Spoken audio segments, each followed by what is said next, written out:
നിങ്ങളുടെ വീട്ടിൽ ഒരു തിയേറ്റർ സെറ്റപ്പ് ചെയ്യാൻ പ്ലാൻ ചെയ്യുന്നുണ്ടെങ്കിൽ അതിന് പറ്റിയ ഒരു പ്രൊജക്ടർ ഞാൻ ഇന്ന് പരിചയപ്പെടുത്താം. ഇതൊരു ഫുൾ HD നേറ്റീവ് റെസൊല്യൂഷൻ തരുന്ന കിഡിലൻ പ്രൊജക്ടറാണ്. സാധാരണ നമ്മൾ മുമ്പ് പരിചയപ്പെട്ടിട്ടുള്ള ഫുൾ HD പ്രൊജക്ടർ പോലല്ല ഇത്. ഇതിൽ കുറച്ചധികം ഫീച്ചേഴ്സ് ഉണ്ട്. നിങ്ങൾക്ക് ഒരു തിയേറ്റർ സെറ്റപ്പിന് ആവശ്യമായിട്ടുള്ള എല്ലാ കാര്യങ്ങളും ഈ ഒരു പ്രൊജക്ടറിലുണ്ട്. ടോപ്ട്രോ എന്ന് പറയുന്ന ബ്രാൻഡിന്റെ സ്പെക്ട്ര എന്ന് പറയുന്ന മോഡലാണിത്. അപ്പോൾ ഇങ്ങനൊരു ബോക്സിലാണ് ഞാൻ ഈ ഒരു പ്രൊജക്ടർ റിസീവ് ചെയ്തത്. ബോക്സിന് മുകളിൽ അധികം കാര്യങ്ങളൊന്നുമില്ല. പ്രൊജക്ടറിന്റെ കുറച്ച് ഫീച്ചേഴ്സും കാര്യങ്ങളും ഒക്കെ എഴുതിയിട്ടുണ്ട്. 4K HDR10 സപ്പോർട്ട് ചെയ്യുന്ന ഒരു പ്രൊജക്ടറാണ്. ഡ്യുവൽ ബാൻഡ് വൈഫൈ ഉണ്ട്. സ്ട്രീമിംഗ് ആപ്സ് ഒക്കെ നമുക്ക് ഇതിൽ യൂസ് ചെയ്യാൻ പറ്റും. അപ്പോൾ ബോക്സ് ഓപ്പൺ ആക്കിയിട്ട് ആദ്യം നമുക്ക് ഇതിൽ എന്തൊക്കെ ഐറ്റംസ് വന്നിട്ടുണ്ടെന്ന് ചെക്ക് ചെയ്യാം.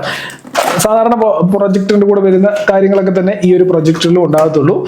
നമ്മൾ ബോക്സ് ഓപ്പൺ ആക്കുമ്പോൾ ആദ്യം തന്നെ നമുക്ക് കാണാനായിട്ട് സാധിക്കുക ഒരു യൂസർ മാനുവൽ ബുക്ക്ലെറ്റ് ആണ്. പിന്നെ ഒരു ഓഡിയോ വീഡിയോ പിന്നുണ്ട്, HDMI കേബിൾ ഉണ്ട്, പിന്നെ ഒരു റിമോട്ട് ഉണ്ട്, പിന്നെ നമ്മുടെ മെയിൻ യൂണിറ്റുമാണ് ബോക്സിൽ നമുക്ക് ലഭിച്ചത്. ഇതാണ് നമ്മുടെ പ്രൊജക്ടർ. മാറ്റ് ഫിനിഷിംഗിലാണ് ഈ ഒരു പ്രൊജക്ടർ വന്നിട്ടുള്ളത്. കുറച്ച് ബൾക്കി ആയിട്ടുള്ള ഒരു ലുക്ക് ആണ്, പക്ഷെങ്കിൽ വലിയ വെയിറ്റ് ഇല്ല, ലൈറ്റ് വെയിറ്റ് തന്നെയാണ്. ഇത് കണ്ടു കഴിഞ്ഞാൽ ഓർക്കും ഇതിന് ഭയങ്കര വെയിറ്റ് ഉണ്ടായിരിക്കുമെന്ന് നമുക്ക് തോന്നും, പക്ഷെങ്കിൽ അത്രയും വെയിറ്റ് ഒന്നുമില്ല. ഇതിന്റെ ഫ്രണ്ടിലായിട്ട് ഇവിടെയാണ് ലെൻസ് നൽകിയിട്ടുള്ളത്. ഇതിനടുത്തായിട്ട് ക്യാമറ സെൻസർ നൽകിയിട്ടുണ്ട്. ഒരു സൈഡിലായിട്ട് എയർ വെന്റ് നൽകിയിട്ടുണ്ട്. ഈ പ്രൊജക്ടർ നമുക്ക് ഇങ്ങനെ റൊട്ടേറ്റ് ചെയ്യാനായിട്ട് സാധിക്കും. വളരെ ഈസി ആയിട്ട് 360 ഡിഗ്രി നമുക്ക് ഈ ഒരു പ്രൊജക്ടർ റൊട്ടേറ്റ് ചെയ്യാനായിട്ട് സാധിക്കും. നോക്കി, വളരെ ഈസി ആയിട്ട് നമുക്കിത് ഇങ്ങനെ റൊട്ടേറ്റ് ചെയ്യാനായിട്ട് പറ്റും.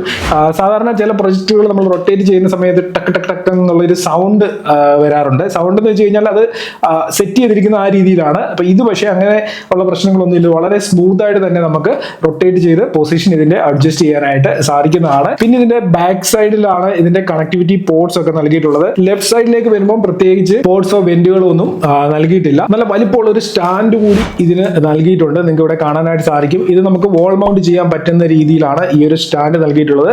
ഇവിടെ സ്ക്രൂ ഒക്കെ ഇട്ട് നമുക്കിത് വോൾ മൗണ്ട് ചെയ്യാൻ പറ്റും. വോൾ മൗണ്ട് ചെയ്യാനുള്ള ഐറ്റംസ് ഒന്നും ഈ ഒരു പ്രൊജക്ടറിനോടൊപ്പം കിട്ടിയിട്ടില്ല. അത് നമ്മൾ തന്നെ സെറ്റ് ചെയ്യേണ്ടതായിട്ട് വരും. ഇനി ഇതിന്റെ ബാക്ക് സൈഡിൽ നോക്കുകയാണെന്നുണ്ടെങ്കിൽ ഇവിടെ സ്പീക്കർ നൽകിയിട്ടുണ്ട്, പിന്നെ ഒരു എയർ വെന്റ് നൽകിയിട്ടുണ്ട്. ഈ പ്രൊജക്ടറിൽ 2 HDMI പോർട്ടും 2 USB പോർട്ടുമാണ് വരുന്നത്. ഓഡിയോ വീഡിയോ പോർട്ട് നൽകിയിട്ടുണ്ട്. പിന്നെ ഒരു 3.5mm ഹെഡ്ഫോൺ ഒക്കെ കണക്ട് ചെയ്യാനുള്ള ഒരു ജാക്കും, പിന്നെ IR സെൻസർ ഇവിടെ തന്നെ നമുക്ക് കാണാൻ സാധിക്കും. അതിന്റെ താഴെയായിട്ട് നമുക്ക് പവർ ഇൻപുട്ട് കണക്ട് ചെയ്യാനുള്ള ഒരു പോർട്ടും നൽകിയിട്ടുണ്ട്. ഇത്രയുമാണ് ഇതിന്റെ ഫിസിക്കൽ ഓവർവ്യൂ. ഫിസിക്കൽ ഓവർവ്യൂ തീർന്നിട്ടില്ല. ഇതിന്റെ മെയിൻ ബട്ടൺ നൽകിയിരിക്കുന്നത് ടോപ്പിലായിട്ടാണ്. അതായത് ഇതിന്റെ പവർ ബട്ടൺ ആണ് ഈ കാണുന്നത്.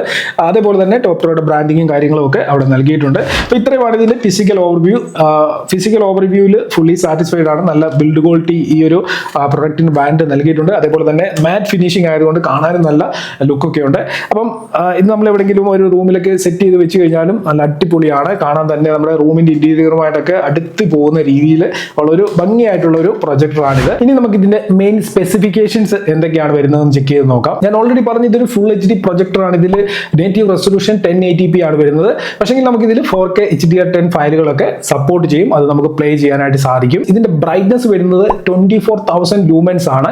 ആൻസി ലൂമൻ 2000 ആണ്. അതേപോലെ ഇതിന്റെ സൈറ്റിൽ മെൻഷൻ ചെയ്തിട്ടുള്ള ഒരു കാര്യമായിരുന്നു CVIA 1400 ആണ്, ഈക്വൽ ടു 1000 ISO ആണ് പറഞ്ഞിരിക്കുന്നത്. ഈ ISOയും CVIAയും ഒക്കെ ഒരു സ്റ്റാൻഡേർഡ് ബ്രൈറ്റ്നസിന്റെ റേറ്റിംഗ് ആണ്. നമ്മൾ മെയിൻ ആയിട്ട് സാധാരണ നമ്മൾ നോക്കാറുള്ളത് US സ്റ്റാൻഡേർഡ് ആയിട്ടുള്ള ആൻസി ലൂമൻ ആണ്. ആൻസി ലൂമൻ ഏകദേശം ഇതൊക്കെ വെച്ച് നോക്കുമ്പോൾ 2000 ആൻസി ലൂമന്റെ അടുത്ത് ഇതിന് ബ്രൈറ്റ്നസ് വരുന്നുണ്ട്. പിന്നെ ഇതിന്റെ കോൺട്രാസ്റ്റ് റേഷ്യോ വരുന്നത് 20,000:1 ആണ്. ഓട്ടോ ഫോക്കസിംഗ്, ഓട്ടോ കീസ്റ്റോണും ഒക്കെ വളരെ പെർഫെക്റ്റ് ആയിട്ട് തന്നെ ഇതിൽ വർക്ക് ചെയ്യും. ഇനി മാനുവലി നമുക്ക് ഫോക്കസിംഗ് ചെയ്യണമെന്നുണ്ടെങ്കിൽ റിമോട്ടിൽ നിന്ന് മാനുവൽ ഫോക്കസിംഗും കീസ്റ്റോൺ കറക്ഷനും ഒക്കെ മാനുവലി നമുക്ക് ചെയ്യാനായിട്ട് സാധിക്കും. ഞാൻ ഇത് ഉപയോഗിച്ച സമയത്തൊന്നും എനിക്ക് മാനുവലി ഈ കാര്യങ്ങൾ ചെയ്യേണ്ടതായിട്ട് വന്നിട്ടില്ല. കാരണം അത്ര പെർഫെക്റ്റ് ആയിട്ട് ഫോക്കസിംഗ് വരെ ഇത് കറക്റ്റ് ആയിട്ട് ചെയ്യുന്നുണ്ട്. ടോപ്ട്രോയുടെ എല്ലാ പ്രൊജക്ടറുകളും എനിക്ക് തോന്നുന്നു നെറ്റ്ഫ്ലിക്സ് സർട്ടിഫൈഡ് ആയിട്ടുള്ള പ്രൊജക്ടറാണ്. നെറ്റ്ഫ്ലിക്സിന്റെ ഒഫീഷ്യൽ ആയിട്ടുള്ള ആപ്ലിക്കേഷൻ, അതേപോലെ ആമസോൺ പ്രൈം, യൂട്യൂബ് തുടങ്ങിയ ആപ്ലിക്കേഷനുകളൊക്കെ തന്നെ നമുക്ക് ഡയറക്റ്റ് ആയിട്ട് റിമോട്ടിൽ നിന്ന് തന്നെ ആക്സസ് ചെയ്യാനായിട്ട് സാധിക്കും. സെപ്പറേറ്റ് ആയിട്ടുള്ള ബട്ടൺസ് റിമോട്ടിൽ നൽകിയിട്ടുണ്ട്. അപ്പം നെറ്റ്ഫ്ലിക്സ് സർട്ടിഫൈഡ് ആയിട്ടുള്ള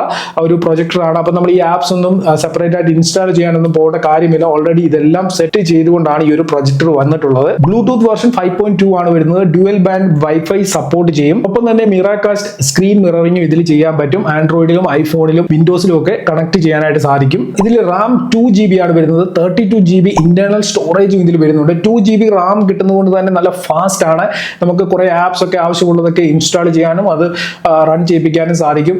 ഞാൻ ഉപയോഗിച്ചിടത്തോളം ഇതിന്റെ ഒരു UI എനിക്ക് ഒരു രീതിയിലുള്ള ലാഗും ഫീൽ ചെയ്തില്ല. നല്ല ഫാസ്റ്റ് ആയിട്ട് തന്നെ ഉപയോഗിക്കാനായിട്ട് പറ്റുന്നുണ്ട്. ഓരോ ആപ്പ് ഓപ്പൺ ആകുമ്പോഴും അതിൽ നിന്ന് ബാക്ക് ചെയ്യുമ്പോഴും ഒക്കെ സാധാരണ ചില പ്രൊജക്ടറുകളിൽ ചെറിയ ലാഗ് വരാറുണ്ട്. അത് 1 GB റാമും സ്റ്റോറേജ് ഒക്കെ കുറവുള്ള പ്രൊജക്ടറിലാണ് അങ്ങനെ ഒരു ഇഷ്യൂ വരാറുള്ളത്. പക്ഷേ ഇതിൽ സഫീഷ്യൻ്റ് ആയിട്ടുള്ള റാമും അതേപോലെ തന്നെ സ്റ്റോറേജ് ഉള്ളതുകൊണ്ട് നല്ല ഫാസ്റ്റ് ആയിട്ട് തന്നെ നമുക്കിത് ഉപയോഗിക്കാനായിട്ട് സാധിക്കും. ഇതിന്റെ ലാംബ് ലൈഫ് കമ്പനി പറയുന്നത് 40,000 hours ആണ്. അതേപോലെ തന്നെ ഇതിന്റെ മാക്സിമം സ്ക്രീൻ സൈസ് 260 ഇഞ്ചസ് വരെയാണ് കമ്പനി പറയുന്നത്. ഇതിന്റെ ബോക്സിൽ 260 ഇഞ്ചാണ് മെൻഷൻ ചെയ്തിരിക്കുന്നത്. പക്ഷെങ്കിൽ നമ്മൾ ഇതിന്റെ ഒഫീഷ്യൽ വെബ്സൈറ്റിൽ വരുമ്പോൾ 300 ഇഞ്ച് വരെ മെൻഷൻ ചെയ്തിട്ടുണ്ട്. എന്തായാലും നമുക്കൊരു 260 ഇഞ്ച് കിട്ടിയെന്ന് പറഞ്ഞാലും ഓക്കെ ആണ്. ഈ 200 ഇഞ്ചേ ഉള്ളെന്നുണ്ടെങ്കിലും നമുക്ക് ഒരു വീട്ടിലൊക്കെ പ്രൊജക്ട് ചെയ്യാനുള്ള ആവശ്യത്തിനുള്ള ഒരു സൈസ് ഏകദേശം ആവും 200 ഇഞ്ച് വരെ. അപ്പോൾ 200 ഇഞ്ച് വരെയൊക്കെ തന്നെ നല്ല ക്വാളിറ്റിയും ഈ ഒരു പ്രൊജക്ടർ പ്രൊവൈഡ് ചെയ്യുന്നുണ്ട്. നമ്മൾ മുമ്പ് അപ്ലോഡ് ചെയ്ത പ്രൊജക്ടർ വീഡിയോയിലൊക്കെ പലരും ചോദിച്ച് ഞാൻ കണ്ടിട്ടുണ്ട്, ARC സപ്പോർട്ടഡ് ആണ്, ചേട്ടൻ അത് ഉപയോഗിച്ച് നോക്കിയിട്ടുണ്ടോ, ARC പ്രോപ്പറായിട്ട് വർക്ക് ചെയ്യുന്നുണ്ടോ എന്നൊക്കെ ചോദിക്കാറുണ്ട്. അപ്പോൾ ഇതിൽ ARC അല്ല EARC ആണ്. അതായത് ARCയുടെ കുറച്ചുകൂടി അപ്ഗ്രേഡഡ് ആയിട്ടുള്ള ഒരു വേർഷൻ ആണ് EARC എന്ന് പറയുന്നത്. എൻഹാൻസ്ഡ് ARC എന്ന് പറയാം. അപ്പോൾ അത് ഇതിൽ പ്രോപ്പറായിട്ട് വർക്ക് ചെയ്യുന്നുണ്ട്. അത് ഞാൻ നിങ്ങൾക്കൊന്ന് കാണിച്ചു തരാം. ഞാനിവിടെ ഒരു HDMI പോർട്ടിൽ ഫയർ TV സ്റ്റിക്ക് കണക്ട് ചെയ്തു. അടുത്ത HDMI പോർട്ടിൽ ഡോൾബി ആറ്റം സൗണ്ട് ബാറും കണക്ട് ചെയ്തിട്ടുണ്ട്. അപ്പോൾ ഇങ്ങനെ പ്രൊജക്ടറിലേക്ക് കണക്ട് ചെയ്തപ്പോൾ തന്നെ സൗണ്ട് ബാറിൽ EARC ഷോ ചെയ്യുന്നുണ്ട്. നിങ്ങൾക്ക് ഇവിടെ കാണാം EARC എന്ന് ഇവിടെ എഴുതി വന്നിട്ടുണ്ട്. ഇനി എങ്ങനെയാണ് ഇത് കണക്ട് ചെയ്യുന്നത് എന്നും ഇത് കണക്ട് ആയിട്ടുണ്ടോ എന്ന് പ്രൊജക്ടറിൽ നമ്മൾ എങ്ങനെയാണ് ചെക്ക് ചെയ്യുന്നതെന്ന് നോക്കാം. അതിനായിട്ട് പ്രൊജക്ടറിന്റെ സെറ്റിംഗ്സ് ഓപ്പൺ ചെയ്തു. ഇവിടെ ഡിസ്പ്ലേ ആൻഡ് ഓഡിയോ എന്നുള്ള ഒരു ഓപ്ഷൻ ഉണ്ട്. ജസ്റ്റ് അതിൽ ക്ലിക്ക് ചെയ്യുക. ഇവിടെ ഡിസ്പ്ലേ എന്ന് പറയുന്ന ഒരു ഓപ്ഷൻ വന്നിട്ടുണ്ട്. അപ്പോൾ അതിൽ നമ്മൾ ക്ലിക്ക് ചെയ്ത് ഓപ്പൺ ചെയ്ത് കഴിയുമ്പോൾ ഡിസ്പ്ലേ റെസൊല്യൂഷൻ എന്ന് പറയുന്ന ഒരു ഓപ്ഷൻ ഉണ്ട്. അതിൽ ക്ലിക്ക് ചെയ്ത് ഓപ്പൺ ചെയ്യുക. ഇവിടെ നിങ്ങൾക്ക് കാണാൻ സാധിക്കും 4K 60 Hz ഇവിടെ സെലക്ട് ചെയ്യാനായിട്ട് സാധിക്കുന്നുണ്ട്. അതായത് നമ്മൾ ഓൾറെഡി ഫയർ TV സ്റ്റിക്ക് ഇതിൽ 4K കണക്ട് ചെയ്തിട്ടുണ്ട്. അതിവിടെ പ്രൊജക്ടറിലും അതേപോലെ തന്നെ കാണിക്കുന്നുണ്ട്. ഇനി നമ്മൾ ഇവിടെ ഒന്ന് ബാക്ക് ചെയ്തിട്ട് ഓഡിയോ സെക്ഷനിൽ വരുന്നു. ഓഡിയോ സെക്ഷനിൽ ക്ലിക്ക് ചെയ്ത് ഓപ്പൺ ചെയ്യുമ്പോൾ ഇവിടെ ഓഡിയോ വീഡിയോ ഡയഗ്നോസ്റ്റിക് എന്ന് പറയുന്ന ഒരു ഓപ്ഷൻ ഉണ്ട്. അതിൽ ക്ലിക്ക് ചെയ്ത് ഓപ്പൺ ചെയ്യണം. ഇപ്പൊ ഇങ്ങനൊരു ഇന്റർഫേസ് വരും. നമ്മൾ ഡോൾബി ആറ്റം ത്രൂ ആണ് നമ്മൾ ഈ പ്രൊജക്ടർ സൗണ്ട് ബാർ കണക്ട് ചെയ്തിരിക്കുന്നതെന്നുണ്ടെങ്കിൽ ഇവിടെ നമുക്ക് എസ് എന്നായിരിക്കും കാണിക്കുന്നത്. അതായത് ഡോൾബി ആറ്റം എസ് എന്നായിരിക്കും കാണിക്കുക. ഇനി അത് അങ്ങനെയല്ല കണക്ട് ചെയ്തിരിക്കുന്നതെന്നുണ്ടെങ്കിൽ ഒന്നുകിൽ 0 കാണിക്കും അല്ലെങ്കിൽ നോ എന്ന് കാണിക്കും. അപ്പൊ നമ്മൾ ഇവിടെ ഓൾറെഡി ഈ പ്രൊജക്ടറിൽ ഡോൾബി ആറ്റം സപ്പോർട്ടഡ് ആയിട്ടുള്ള സൗണ്ട് ബാർ കണക്ട് ചെയ്തിട്ടുണ്ട്. അതുകൊണ്ട് ഇവിടെ എസ് എന്നാണ് കാണിക്കുന്നത്. അപ്പം നിങ്ങൾ ഈ രീതിയിൽ വന്നിട്ട് ഈ ഡോൾബി ആറ്റം വർക്ക് ചെയ്യുന്നുണ്ടോ എന്ന് ഈ പ്രൊജക്ടറിൽ ചെക്ക് ചെയ്ത് നോക്കുക. അല്ലാതെ ഇത് കണക്ട് ചെയ്യാതെ ഇവിടെ വന്നിട്ട് ഇങ്ങനെ ചെക്ക് ചെയ്ത് നോക്കി കഴിഞ്ഞാൽ അവിടെ നോ ആയിരിക്കും കാണിക്കുക. അപ്പോൾ നമ്മൾ അത് സപ്പോർട്ടഡ് ആയിട്ടുള്ള ഡിവൈസ് കണക്ട് ചെയ്തിട്ട് വേണം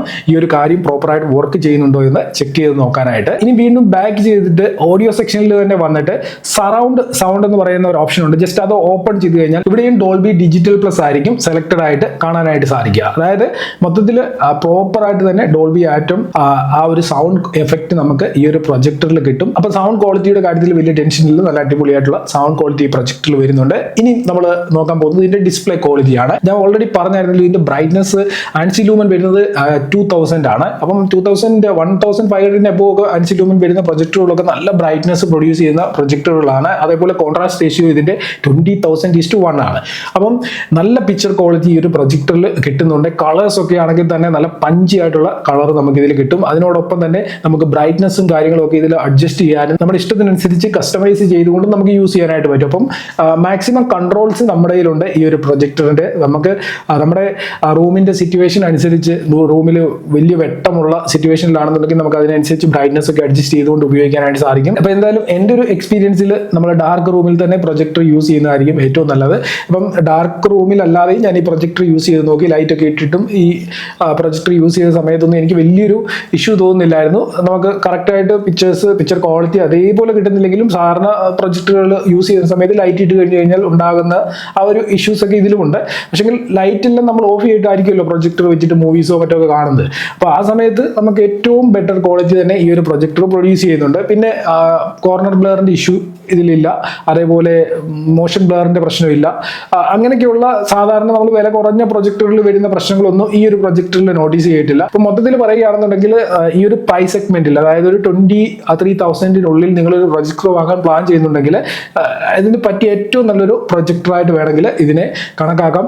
നമ്മൾ ഓരോ പ്രൊജക്ടറുകൾ യൂസ് ചെയ്യുമ്പോഴും ഓരോ ഫീച്ചേഴ്സും ഓരോ എക്സ്പീരിയൻസ് ആണ് സത്യത്തിൽ കിട്ടുന്നത്. ഞാൻ ഇതിന് മുമ്പ് ഈ പ്രൈസ് സെഗ്മെന്റിലുള്ള പല പ്രൊജക്ടറുകൾ പരിചയപ്പെടുത്തിയിട്ടുണ്ട്. പക്ഷേ എനിക്ക് ഇപ്പം ഈ ഒരു പ്രൊജക്ടർ യൂസ് ചെയ്യുമ്പോൾ അതിനേക്കാളും കുറച്ചുകൂടെ ബെറ്റർ ആയിട്ട് ഫീൽ ചെയ്യുന്നുണ്ട്. ഇതിന്റെ ഈ ഓട്ടോ കീ സ്റ്റോൺ, ഓട്ടോ ഫോക്കസിങ്ങും ഒക്കെ ഞാൻ ഇതുവരെ പരിചയപ്പെടുത്തിയ പ്രൊജക്ടറുകളെക്കാളും ഏറ്റവും ടോപ്പായിട്ടാണ് എനിക്ക് തോന്നിയത്. കാരണം ഒരു പ്രാവശ്യം പോലും മാനുവലി എനിക്ക് ഈ ഒരു കാര്യങ്ങൾ ഇതിൽ അഡ്ജസ്റ്റ് ചെയ്യേണ്ടതായിട്ട് വന്നിട്ടില്ല. അപ്പോൾ നമ്മൾ എവിടെയാണോ പ്രൊജക്ടർ കൊണ്ടുവെക്കുന്നത് അവിടുത്തെ സ്ക്രീനിന്റെ വലിപ്പത്തിനനുസരിച്ച് ഓട്ടോമാറ്റിക് ആയിട്ട് തന്നെ കീ സ്റ്റോൺ കറക്ഷൻ ചെയ്ത് പ്രൊജക്ടർ സ്ക്രീൻ സെറ്റ് ആക്കി വെച്ചോളൂ. അതേപോലെ തന്നെ ഫോക്കസിങ്ങും ചെയ്തോളൂ. അപ്പോൾ ഈ പ്രൊജക്ടറിന്റെ ഒഫീഷ്യൽ വെബ്സൈറ്റിലെ പ്രൈസ് വരുന്നത് 23,000 ആണ്. വീഡിയോ ഡിസ്ക്രിപ്ഷൻ ഞാൻ ഒഫീഷ്യൽ വെബ്സൈറ്റിന്റെയും അതേപോലെ തന്നെ ആമസോൺ ഫ്ലിപ്കാർട്ടിന്റെ ഒക്കെ ലിങ്ക് കൊടുത്തിട്ടുണ്ട്. അവിടെ നിങ്ങൾക്ക് ഈ ഒരു പ്രൊജക്ടർ പർച്ചേസ് ചെയ്യാനായിട്ട് സാധിക്കും. അപ്പോൾ ഞാൻ ഈ ഒരു പ്രൊജക്ടറിന്റെ ജസ്റ്റ് ഒരു അൺബോക്സിംഗ് മാത്രമല്ല ഈ വീഡിയോയിലൂടെ ചെയ്തത്. ഞാനിത് യൂസ് ചെയ്തതിന്റെ എൻ്റെ ഒരു എക്സ്പീരിയൻസ് കൂടെ ഞാൻ നിങ്ങളുമായിട്ട് ഷെയർ ചെയ്തിട്ടുണ്ട്. കാരണം 2 വീക്സിൽ കൂടുതലായിട്ട് ഞാൻ ഈ ഒരു പ്രൊജക്ടർ യൂസ് ചെയ്യും, ഇതിൽ കുറച്ച് മൂവീസും കാര്യങ്ങളൊക്കെ കാണുകയൊക്കെ ചെയ്തു. അതിന്റെ ഒരു എക്സ്പീരിയൻസ് കൂടാണ് ഷെയർ ചെയ്തത്. നിങ്ങൾക്ക് വാങ്ങാൻ താല്പര്യം ഉണ്ടെങ്കിൽ തീർച്ചയായിട്ടും ഈ ഒരു പ്രൊജക്ടറിലേക്ക് പോകാനായിട്ട് സാധിക്കും. പിന്നെ ഈ ഒരു വീഡിയോ യൂസ്ഫുൾ ആയിട്ടുണ്ടെങ്കിൽ ലൈക്ക് ചെയ്യാൻ മറക്കണ്ട. എന്തെങ്കിലും വീഡിയോയുമായി ബന്ധപ്പെട്ട ഡൗട്ട്സ് ഉണ്ടെങ്കിൽ കമന്റ് ചെയ്യുക. തീർച്ചയായിട്ടും എല്ലാ കമന്റുകൾക്കും റിപ്ലൈ തരാനായിട്ട് ശ്രമിക്കുന്നതാണ്. നമ്മുടെ ചാനൽ സബ്സ്ക്രൈബ് ചെയ്യാതാണ് നിങ്ങൾ ഈ വീഡിയോ കണ്ടതെന്നുണ്ടെങ്കിൽ ചാനലിലൂടെ സബ്സ്ക്രൈബ് ചെയ്യുക. അപ്പോൾ ഇതിലും നല്ലൊരു അൺബോക്സിംഗ് റിവ്യൂ ഒക്കെ നമുക്ക് അടുത്ത വീഡിയോയിൽ കാണാം.